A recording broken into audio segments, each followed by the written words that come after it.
This is Rachel AI for the Hickory Hound podcast, where we tackle the issues shaping the heart of Western North Carolina.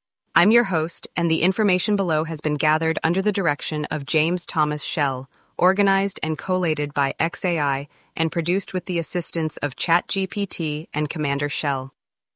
Today's podcast is the Interstate 85 Megalopolis, Wake-Up Call for the Foothills Corridor.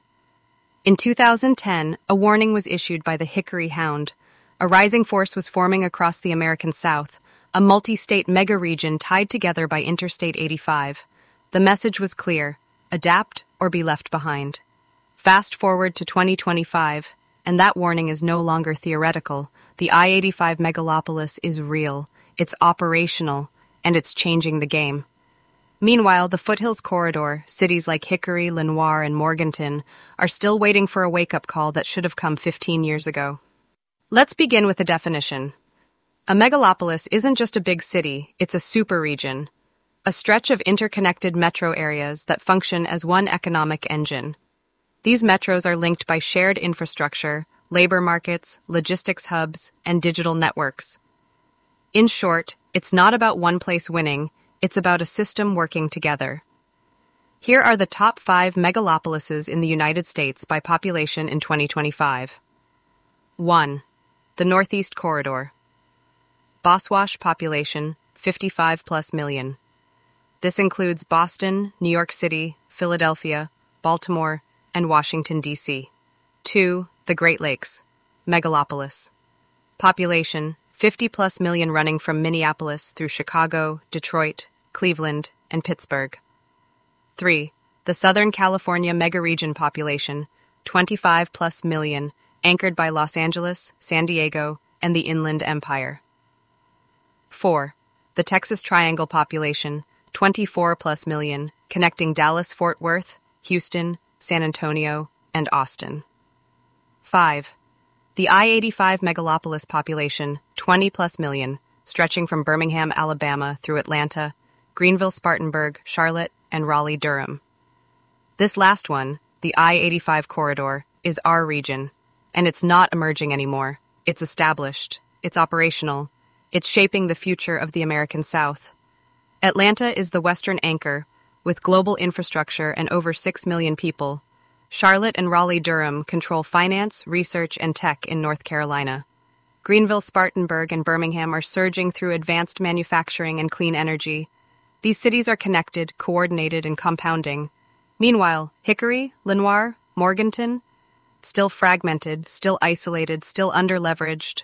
There's no regional commuter rail, broadband is incomplete, young talent is leaving, and in a system built on connections, being near the network is not the same as being in it. And that's the problem. Let's go back to the predictions made on this website in 2010. Here's the scorecard. Infrastructure?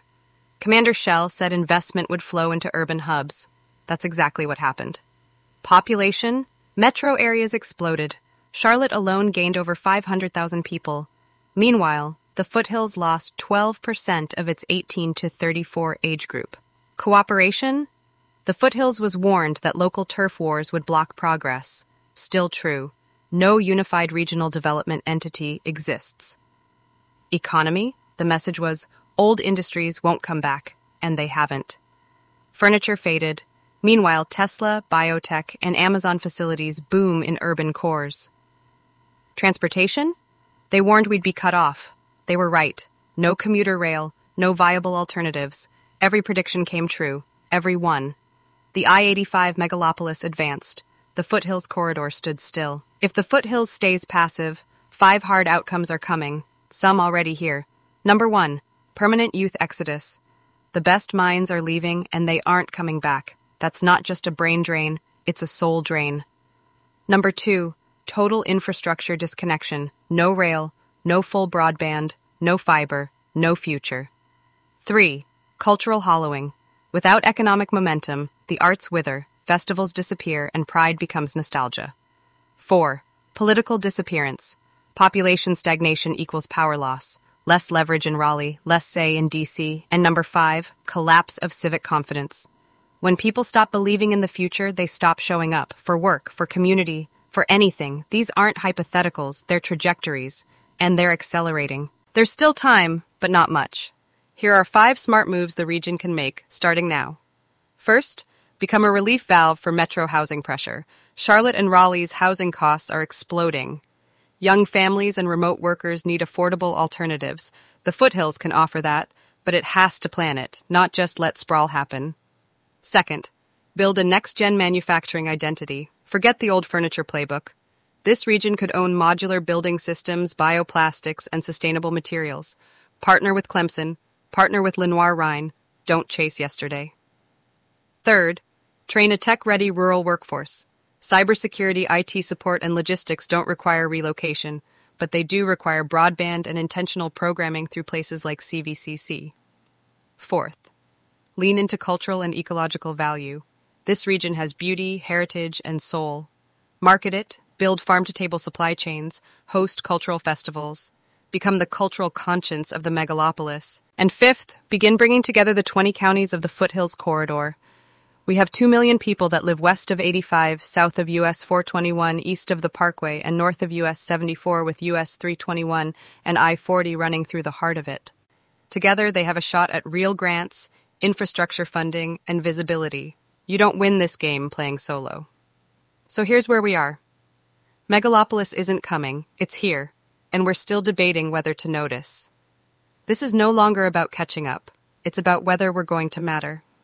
By next year, 3 things need to happen. 1, form a regional alliance.